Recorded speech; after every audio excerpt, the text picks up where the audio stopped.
All right, guys, so we got to talk about a shock poll, right? And I'm saying shock loosely here because it's not a shock to me. That shows Trump scoring a stunning 59% approval rating, 12 points higher than Biden. Now, I've said in the past, time and time again, about how Biden doing so bad, right? Doing his first term is the biggest advertisement for Trump ever, okay? Because no matter how much you hate Orange Man, no matter how much you hate Orange Man bad, no matter how much you hate mean tweets from Orange Man, at the end of the day, everybody saw the direction of this country under Trump. Everybody saw how strong the economy was. Everybody saw that everybody had jobs, right?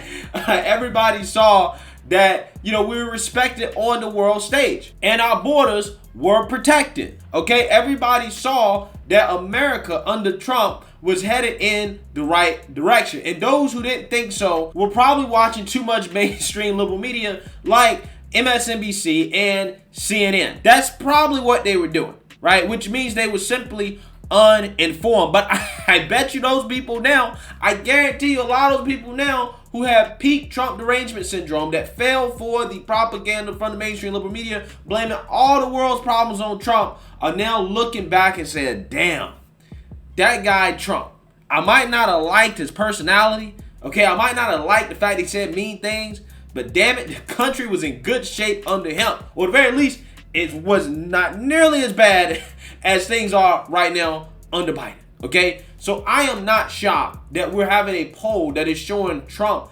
absolutely destroying Biden, okay? I mean, a lot more polls should be showing this, but I really do think that people have this kind of irrational fear of Trump, okay? And it really bothers me because I really don't understand. I'm the type of person where I'm all about empirical evidence. I'm all about what I actually experienced, right? Under Trump, we had a great economy, and hey, under Biden, we don't.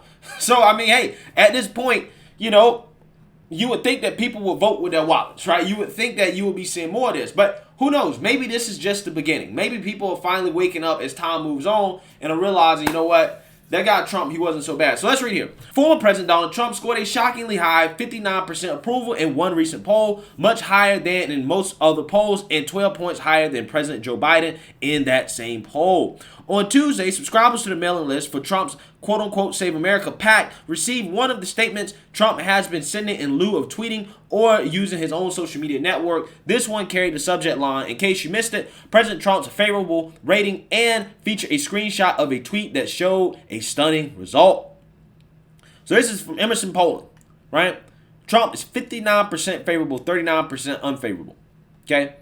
Again, this is kind of a shock because, again, most polls don't show Trump with a very good approval rating, right? And again, the reason why is because of the mainstream liberal propaganda, in my opinion. So again, now that they're not really talking about Trump like that, they can't blame all the problems on Trump. You see that the polls are starting to shift. The poll did indeed link to an Emerson college poll that not only showed Trump with that favorability rating, but a 12-point advantage over Biden favorability.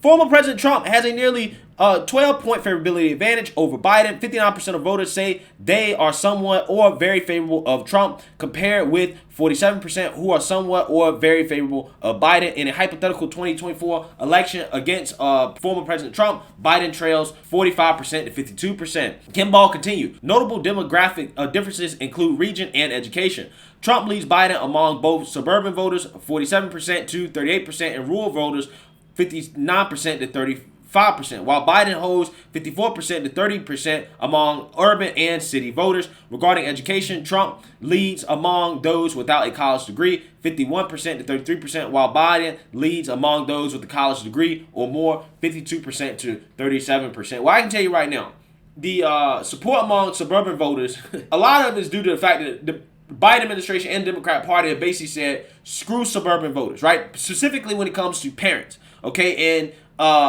the idea that parents should have say over their child's education, right? So they've really screwed themselves here with suburban voters, the Democrats. And then add on top of that, inflation, all the other problems we experience in the border. Yeah, I mean, it's a recipe for disaster.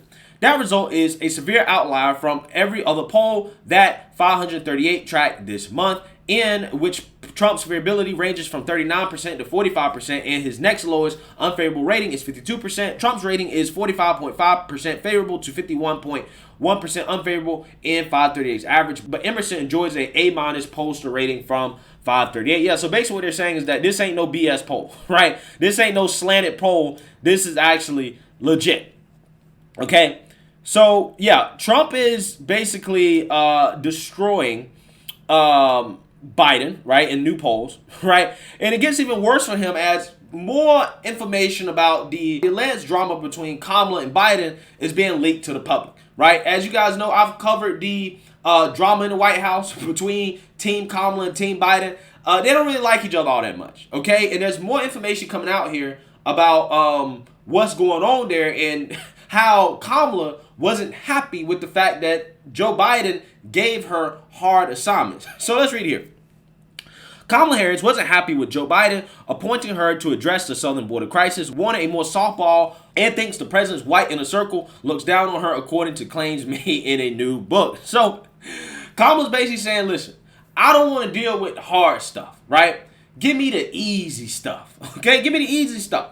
And she also thinks that his white inner circle looks down on her.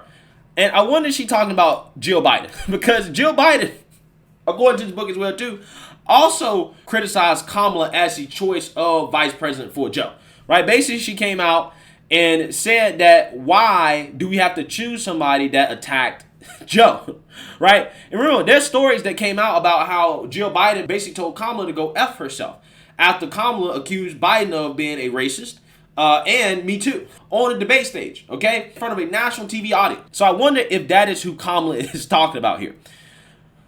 During an April meeting with Congressional Black Caucus leaders, Biden praised Harris and said she would do a hell of a job handling immigration. See, Biden knew from the get-go that that was an unwinnable situation because him and Kamala spent the whole primary season telling people from South America to come to this country, right? Telling immigrants to come, right? We'll take you in. And they came. Quote, the vice president corrected him at once. New York Times reporters Jonathan Martin and Alexander Burns wrote in their new upcoming book, This Will Not Pass, Trump, Biden in the Battle for America's Future.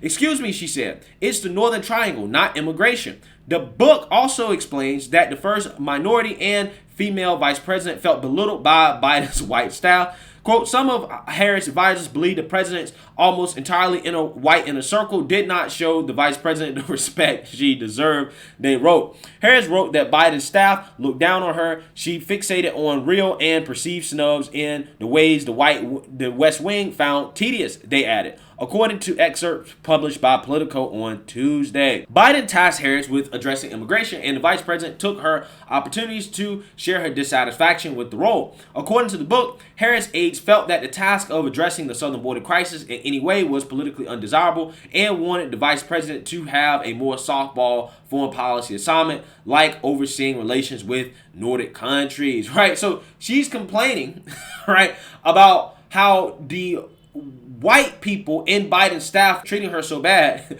but she's begging to deal with mostly white Nordic countries, right? And it is funny because at the time you would think our intelligence would have informed the vice president that, hey, these Nordic countries, you might want to oversee relations with them, but Russia has been kind of hostile, right?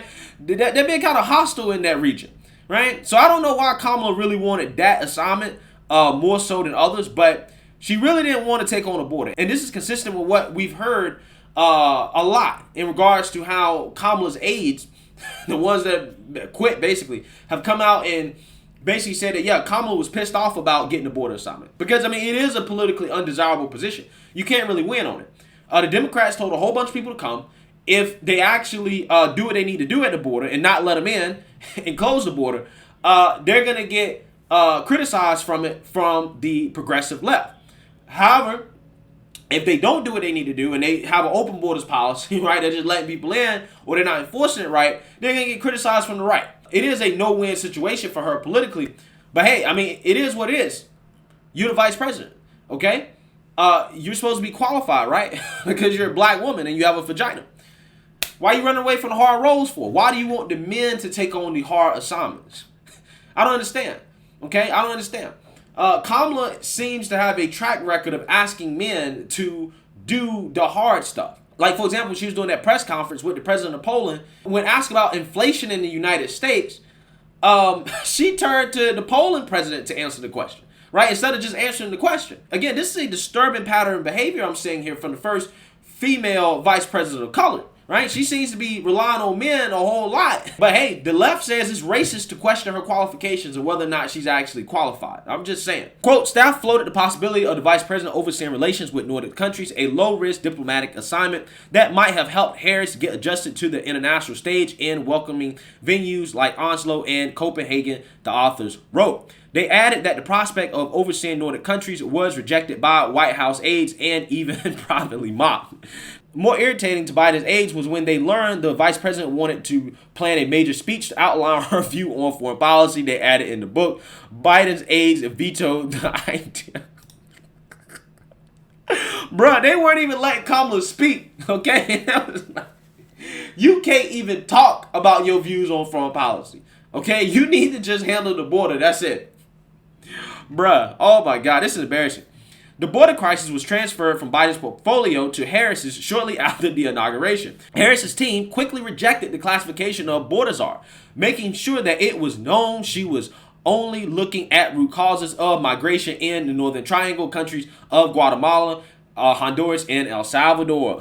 Martin and Burns write that Harris did not hesitate to chide Biden for characterizing her assignment in terms of addressing immigration. The book comes amid several reports of tensions between Harris and Biden's staff, and even the president and vice president themselves. The new details in the upcoming publication describe an increasingly fraught relationship filled with anger, eye-rolling, for portfolio feuds, and sides. So yeah, all that stuff we've seen from the Bidens, right? Joe and Jill, pretending like they like Kamala, pretending like, oh, Kamala's actually the real president, guys, right? Kamala's the one that's really running things.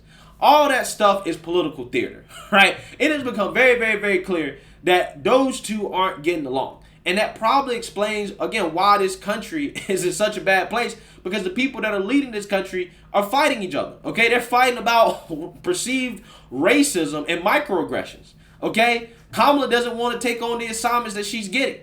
Biden wants to deflect the blame. Biden doesn't want to take any responsibility for anything. Biden wants a break every time you look. This administration is simply just an embarrassment. And I'm telling you, man, 2024 cannot get here fast enough. That's all I'm saying.